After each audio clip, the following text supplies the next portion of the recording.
Dear Zadok and Zoe, today I want to talk to you about a man who had a boldness in his faith that I truly admire, and that I feel like we can learn a lot from this man. So his story can be found in Mark chapter 10, verses 46 to 52.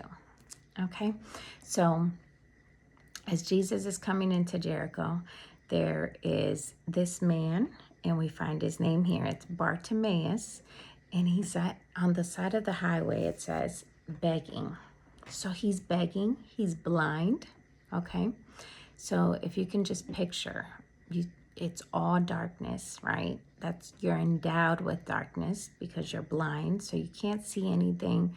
I mean, at the best, maybe you can make out shapes, but it says that he was blind. So I'm assuming there's nothing he can see. And then the Bible even tells us, right? He hears a commotion, so he knows something's going on. And he asked the people what was happening, and they told him that Jesus was, walking by. And when he finds out that Jesus is walking by, the Bible says that he starts crying out and calling out to him, saying, Jesus, Son of David, have mercy on me, right? And verse 48 says, and many charged him that he should hold his peace. That means that he should be quiet, right? So they're telling him to be quiet. And listen to what this says. But he cried the more, a great deal. So he repeats it again, even louder, right? And even more. And he said it again, Son of David, have mercy on me. Well, let's stop there, right? I admire what this man did, because it's so powerful. And I know those are a few words, but if you can picture this, right? Here's the King of Kings, the God of all creation, manifested in the flesh, walking among humans and performing tons of miracles. So he's got people following him, and some of these people are spiritual leaders. Others are, those that had just experienced miracles. He's got a crowd. So here is this king, right, walking, and he's surrounded by a crowd. And the crowd is telling this blind beggar, right, be quiet. Be quiet. Just calm down, right? Just chill. And he chose not to obey. He chose not to listen. And I think a lot of times in our lives, we're going to have these people. We're going to have these voices, right? Some of them come from other people.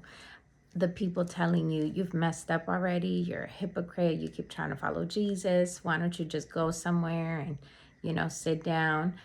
The other is our own insecurities, our own voices telling us, could be like, you've been praying to Jesus this long, nothing seems to be moving, nothing seems to be changing. Just move on, just stop praying, just stop going over this over and over again. Why even bother? Nothing's changing, nothing's moving, right? So you have the voices of other people, the voices of your own insecurities, the voices of the enemy, right? Telling you nothing's working, is this even real? So on. At any point during our lives, these voices could come in trying to interrupt what God is doing. And though it might seem like for Bartimaeus, it was just a few people, or that's what we read, right? It's a few words here. It just says, and many charged him that he should hold his peace, right? That's summed up in 8 words. But if you can picture this story, it says some. So it wasn't just one person telling him to be quiet. It was a few. So many things could have stopped him. He's too important for you, Bartimaeus. You're too dirty. You've been sitting out here for years. He's not going to listen to you. You can't see him. He can't see you. He can't hear you. He's got tons of people following him. What makes you any special, right? And he could have listened to those voices. And he could have just sat back and said, yeah, it's true. I'm dirty. I'm sitting here begging on the side of the road. I can't even see him. So even if he stops, you know what's going to happen. I can't see what's happening. Why would he even listen to me? You know, he's surrounded by other people. Can he even hear me? Right? All those things could have gone through his head. And maybe they did.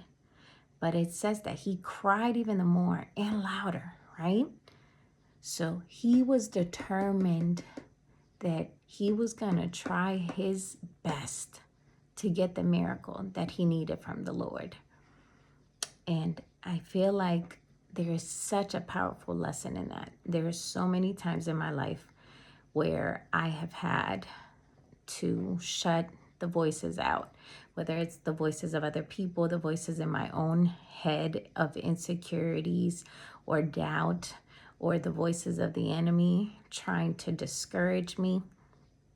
And when you experience this, I want you to remember Bartimaeus and remember his boldness and his faith, and to understand that sometimes you have to pursue.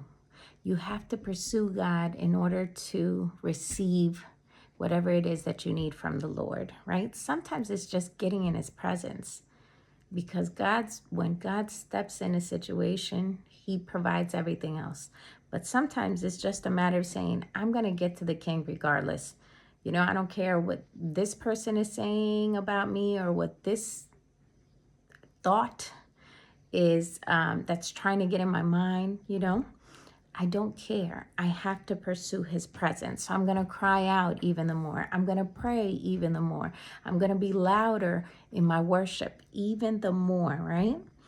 And listen to verse 49 is so powerful. I like highlighted, underlined it, because this man goes down in history as making the God of all creation. It says, verse 49, and Jesus stood still. So if you can imagine, he made the God of all creation stop in his tracks just by crying out, right? He makes God stop.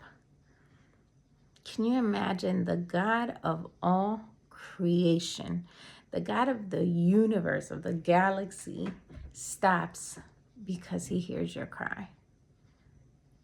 Even though people are telling you to be quiet, stop crying out. He's too important for you, right? He's got other things on his mind. He's got other people on his mind.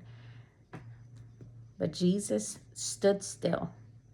And then the Bible says that he commanded him to be called. Hey, bring him to me, right? Isn't that amazing? And then he asked him, he said, what will you that I should do to you, right? Like, what do you need from me? Here I am. What did you want from me? And he just said, it says, the blind man said unto him, Lord, that I might receive my sight. And Jesus said unto him, go your way. Your faith has made you whole. That's it. He got his miracle. The Bible even says that he kept following Jesus. So he didn't just get, a miracle. He got salvation. He got a teacher, a relationship with Jesus. So I just find it so amazing that God stood still when he heard the cry of this man. And it did not matter what people were saying. It did not matter what Bartimaeus might have thought or the insecurities that might have slipped in. He was determined that his need was greater than those voices, and that he was determined and willing to look dumb if he needed to in order to get his miracle. So pursue God. Pursue God with your all. Yell and scream in your worship time if you have to outweigh those voices. And pursue God's presence. Pursue God. Pursue his presence, because there's nothing more beautiful than the presence of God. It's what sustains us and keeps us in the moments where it seems like it's difficult to believe. When we feel the presence of God, we're reassured that He's real and that He will stand still and stop everything to have a moment with us. So pursue that moment, Zadok and Zoe, and pursue God's presence more than you pursue the riches of this world.